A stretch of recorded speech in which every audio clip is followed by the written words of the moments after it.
Hi, I'm Jarrad Eaton and welcome to Ask the Experts. Today's expert, Greg Mawer.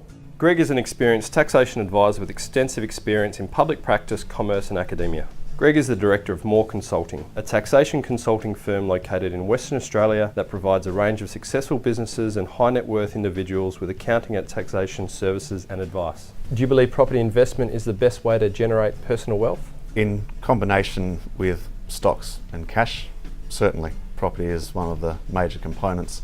It's good to be diversified between lots of assets because in certain circumstances assets go up and down, so nothing is foolproof, but yes, definitely one of the major components.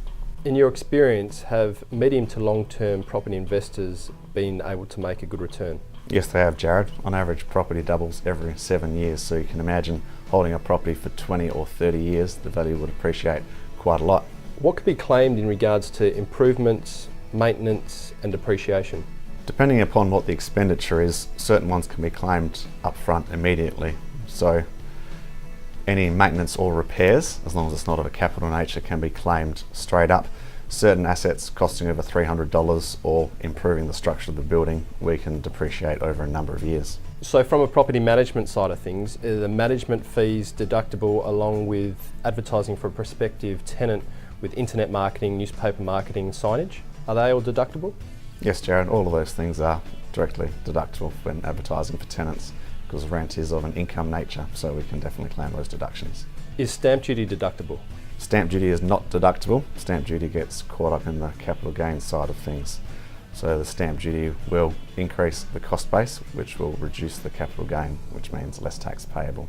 So really, what are the benefits of owning an investment property? From a financial perspective, it's twofold, Jarrad. Firstly, the rent that you receive from the property. Secondly, the appreciation in the value of the property. From a lifestyle perspective, owning a property will help you build your wealth and live the lifestyle that you want to. So if you already own a property, can you use that in order to help get finance to buy an investment property? Yes, it can, Jarrad. If you've got equity in your existing property, you can use that to purchase another investment property. In some circumstances, you won't even need to fork out an additional deposit using the equity in your existing house. Most banks will lend up to 80% of the value of your home. So if you've had your home for a number of years, you can use the equity or the appreciation in that property to assist you buying your next investment property. And how do you know when the time is right to buy an investment property? If I knew that, Jarrad, I would be very, very wealthy. If everyone had a crystal ball and could gaze into the future and say when the best appreciation was, that would be amazing, but unfortunately we don't have that. Some people have the opinion that the best time to buy is now, as on average property will increase slowly over time.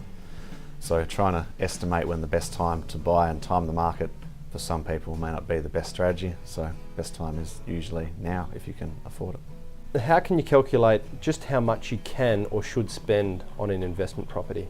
It depends upon each individual, Jarrad. It depends on their risk profile. Some people are more interested in taking on more risk and some people are interested in taking on less risk. So you can think of whether you can afford to keep the property if it goes down by 20%, whether you can still hold the property or whether you'd be forced to sell if certain things happened. What is negative gearing? Negative gearing is where your expenses exceed the income for the property. The benefit of this is that you can claim a tax deduction for that net loss against your income that you're earning. The detriment is you've got to find the additional cash in most circumstances to fund that. And what's positive gearing?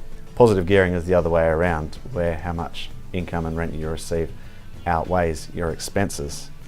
Positive gearing, on the other hand, is good because you receive additional cash and it's cash flow positive, but you have to pay additional tax. So this negative and positive gearing ties into who the best owner of the property is. If you're receiving additional income or you're receiving an additional deduction, the marginal rate of tax of whoever owns the property or receives a distribution, etc., is a very important consideration. Can you minimise capital gains tax? Yes, you can, Jarrad. The most important step is to decide who should be the owner of the property, whether it should be an individual, two individuals together, a trust, a company is not normally the best option but can be one, or even a self-managed super fund has the option to buy a property. And I understand a property investor can benefit from a 50% reduction in capital gains tax. Yes, Jarrad, individuals can get a 50% discount in capital gains tax if they hold the property for 12 months or more. Also, if a trust makes a gain and distributes it to an individual, that individual can access the 50% discount.